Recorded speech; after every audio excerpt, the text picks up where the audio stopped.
ఉమ్మడి రవితో మాట్లాడదాం. చెప్పండి, మీరు మిమ్మల్ని పైరసీ దొంగ అంటున్నారు, మీరు ఏమైనా చెప్పదలుచుకున్నారా? రవి గారు మీరేమన్నా చెప్తారా? మీరు మిమ్మల్ని పైరసీ దొంగ అంటారు. వన్ వర్డ్ ఒక మాట చెప్పండి. ఏం జరిగింది చెప్పండి. మిమ్మల్ని పైరసీ దొంగ అంటున్నారు. ఒక మౌనానికి విషయం ఏం చెప్పండి. రవి ఒక్క నిమిషం, just 1 minute Ravi, please 1 minute. One word sentence please. ఏమన్నా చెప్పదలుచుకున్నారా? మీరు మిమ్మల్ని పోలీసులు పైరసీ దొంగ అంటున్నారు, మీరు దీనిపైన మీరు ఏం చెప్తారు? కోట్లు కూడా పెట్టారు విదేశాలు చెప్తున్నారు. మౌనం అంగీకారమా?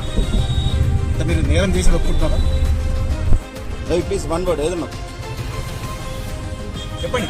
చెప్పండి ఒక మాట, ఏదో ఒకటి మాట్లాడండి. చెప్పండి. మ్యారేజ్ అయింది, మీకు వైఫ్ ఉంది, చెప్పండి. మిమ్మల్ని పోలీసులు పైరసీ దొంగ అంటారు, మీరేమన్నా చెప్పదలుచుకుంటే చెప్పండి. మీరు పైరసీ చేశారు అసలు? క్లోజ్ చేసుకోండి. రవి